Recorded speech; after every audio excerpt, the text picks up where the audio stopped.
Hi, hello, வணக்கம். பஞ்சதந்திர கதைகள் பார்க்கலாம் வாங்க. ஒருத்தரை நம்ம நம்பிக்கை துரோகம் மட்டும் என்றைக்குமே வாழ்க்கையில் பண்ணக்கூடாதுங்க. பண்ணோன்னா அதனால் வர விளைவுகளை கண்டிப்பாக அவங்க அனுபவிச்சே ஆகணும். சரிங்க, வாங்க கதைக்குள்ளே போகலாம். முடவனை சுமந்தவள், இதுதாங்க கதையோட தலைப்பு. தாரா என்னும் நகரத்தில் சத்தியவரதன் அப்படின்ற ஒரு வேதியன் வாழ்ந்துட்டு வராரு. அவருக்கு திருமணமாகி ஒரு மனைவி இருக்காங்க. அந்த மனைவி அக்கம் பக்கத்தில் இருக்கிறவங்களோட எப்போ பார்த்தாலும் சண்டை போட்டுக்கிட்டே தான் இருப்பாங்களாம். ஒரு ஒற்றுமையாக இருப்போம், நம்ம பக்கத்தில் வெட்டுக்காரவங்க அப்படின்ற ஒரு ஆசை பாசம் எதுவுமே கிடையாத ஒரு மனுஷி. எப்போ பார்த்தாலும் சண்டை கலகம் இப்படியே தான் இருந்தாங்களாம். இதை பார்த்த அந்த வேதியனுக்கு இந்த ஊர்லேயே இருந்தால் இது இப்படி தான் போகும் போல் அப்படின்னு சொல்லிட்டு தன்னோட மனைவியை கூட்டிகிட்டு பக்கத்து ஊரில் நம்ம போய் குடி புகலாம் அப்படின்னு சொல்லி நினச்சிட்டு அவங்க 2 பேரும் வேறு ஊரை பார்த்து கிளம்புறாங்க. போய்கிட்டே இருக்கிற வழியில் அந்த வேதியனோட மனைவிக்கு ரொம்ப விக்கல் வர ஆரம்பிக்குது. என்னன்னே தெரில, ரொம்ப விக்கல் ஆரம்பிக்குது. அந்த விக்கல் அவங்களால சமாளிக்கவே முடியல. உடனே தண்ணி குடித்தாதான் சரியாகுன்ற அளவுக்கு இருக்காங்க. தண்ணி பக்கத்தில் எங்கேயுமே கிடைக்கல. அப்போது நம்மளோட சத்தியவரதன் என்ன செய்கிறாரு, தன்னோட மனைவியை ஒரு ஓரமாக உட்கார வச்சுட்டு, சரி இருமா, நான் போய் தண்ணி எங்கே கிடைக்குதுன்னு பார்த்துட்டு வரேன் அப்படின்னு சொல்லிட்டு வேகமாக தேடி போகிறாரு. தண்ணி பக்கத்தில் எங்கேயும் கிடைக்கல. ரொம்ப நேரம் கழித்து தான் அவருக்கு தண்ணி கிடைக்க அந்த தண்ணியை எடுத்துக்கிட்டு வராரு மனைவிக்கு கொடுக்க.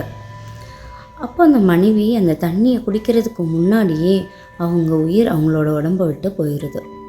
தன்னோட மனைவி இறந்ததை பார்த்து அவர் ரொம்ப நொந்து போகிறாரு. ஐயோ, நான் இப்படி காப்பாற்றாமல் விட்டுட்டேனே அப்படின்னு சொல்லி ரொம்ப கவலைப்பட்டு அழுது புலம்புறாரு நம்ம சத்தியவரதன். அப்போது வானத்துலேருந்து ஒரு அசரீரி ஒன்று கேட்குது அவருக்கு. என்ன மாதிரியான அசரீரினா, அந்த அசரீரியில் என்ன சொல்கிறாங்க அப்படின்னா, உன்னோட ஆயுளில் பாதி உன் மனைவிக்கு தரேன்னு சொல்லு, உன்னோட மனைவியோட உயிரை நான் திருப்பி கொடுக்குறேன் அப்படின்னு சொல்கிறாங்க. இது கேட்ட சத்தியவரதன் உடனே சற்றும் கொஞ்சம் கூட யோசிக்காமல் உடனே எடுத்துக்கோங்க கடவுளே அப்படின்னு சொல்கிறாரு. அதை கேட்ட கடவுளும் அவங்களோட மனைவிக்கு உயிரை திருப்பி தராங்க. மறுபடியும் அந்த மனைவி கண் முழிச்சோடனே தண்ணியை கொடுத்து தன்னோட மனைவியோட உயிரை காப்பாற்றுறாரு சத்தியவரதன். இப்படியே 2 பேரும் எப்படியோ பக்கத்து ஒரு ஊருக்கு போய் சேர்றாங்க. அங்கே தன்னோட மனைவியை ஒரு இடத்துல உட்கார வச்சுட்டு இந்த சத்தியவரதன் வேலை தேடி புறப்படுறாரு. அவர் வேலை தேடி போயிட்டு வர நேரத்தில் இந்த அவங்களோட மனைவி இருக்காங்கல்ல, அவங்க பக்கத்தில் ஒரு முடவனை பார்க்குறாங்க.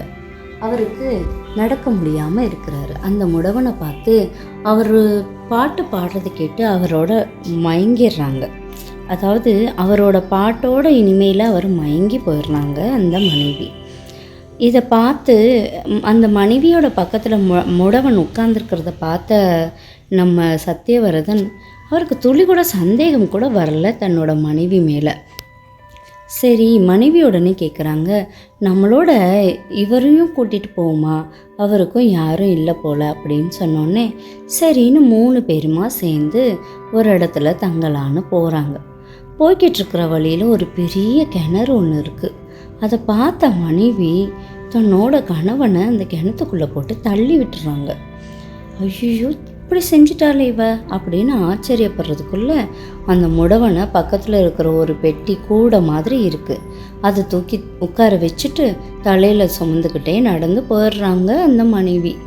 சத்தியவரதன் மூச்சு திணறி ரொம்ப தண்ணிக்குள்ளே படபடத்து இருக்காரு. இப்படியே போய்கிட்டு இருக்கிற வழியில் ஒரு காவலாளி வராங்க. அந்த நாட்டோட காவலாளி வராங்க. என்னம்மா இப்படி தலையில் சுமந்துட்டு வரியே அப்படின்னு சொல்லி கேட்குறாங்க. அதுக்கு அந்த மனைவி சொல்கிறா, இது என்னோட கணவன் தாங்க, இவர் ஒரு முடவன், இவரை காப்பாற்றுற பொறுப்பு என்னோடது தானே, அதனால தான் அவரை தலையில் சுமந்தபடி நான் என்னோடய பொழப்பை பார்க்க போய்கிட்டு இருக்கேன் அப்படின்னு சொல்கிறாங்க. இதை பார்த்து அந்த காவலாளி தன்னோட ராஜா அந்த நாட்டோட ராஜா கிட்ட அந்த அம்மாவை கூட்டிகிட்டு போகிறாங்க. அதை பார்த்த உடனே ராஜாவுக்கு இப்படியும் ஒரு பெண்மணியா அப்படின்னு சொல்லி அந்த அம்மா மேலே ரொம்ப ஒரு பாசமே வருது, சகோதரி மாதிரி. சரின்னு அவங்கள அங்கேயே தங்க வைக்கிறாரு அந்த நாட்டு ராஜா. இப்போது அந்த தண்ணிக்குள்ளே விழுந்தார்ல நம்ம சத்தியவிரதன், அவர் தண்ணியில் படபடத்தை கிடக்கிறத ஒரு மனுஷன் சத்தம் கேட்டு பார்த்துடுறாரு. எட்டி பார்க்குறாரு, சத்தியவிரதன் உள்ளுக்குள்ளே இருக்காங்க. அப்புறம் அக்கம் பக்கத்தில் உள்ளவங்களெல்லாம் வேகமாக வாங்க வாங்க அப்படின்னு சொல்லி கூப்பிட்டு தன்னோட முயற்சினால் அவரை காப்பாற்றுறாங்க. சத்தியவிரதனும் உயிர் பிழைக்கிறாரு. இதை பார்த்துட்டு சத்தியவிரதன் விறுவிறுன்னு பக்கத்து நாட்டுக்குள்ளே போகிறாரு.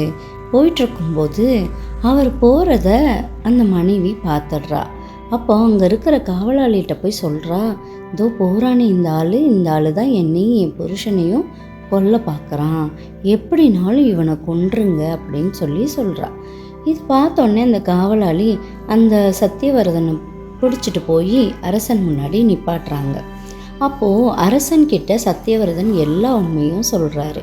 இதை கேட்ட அரசனுக்கு அவங்களோட அவை நீதிபதியை கூப்பிட்டு உண்மை என்னன்னு சரியாக விசாரிங்க அப்படின்னு சொல்கிறாங்க. உண்மையை நல்லா கேட்டு தெரிஞ்சுக்கிட்ட நீதிபதி சத்தியவிரதன் தான் உண்மையானவன் அப்படிங்கிற தீர்ப்பை கொடுக்குறாரு. இதை கேட்ட அரசன் அந்த மனைவியையும் அந்த தன்னோட காவலாளிகிட்ட சொல்லி தண்டிக்கிறாங்க அரசன். சரிங்க, இதுலேருந்து நமக்கு என்ன தெரியுது? அந்த சத்தியவிரதனை ஏமாற்ற நினச்ச அந்த மனைவி அவர் தனக்கான செய்ததை எதையுமே மனசில் வைக்காமல் அவரை ஏமாற்றிட்டாங்க. இது தப்பு தானே. மறந்தும் கூட யாருக்கும் நம்பிக்கை துரோகம் மட்டும் செஞ்சிடக்கூடாது.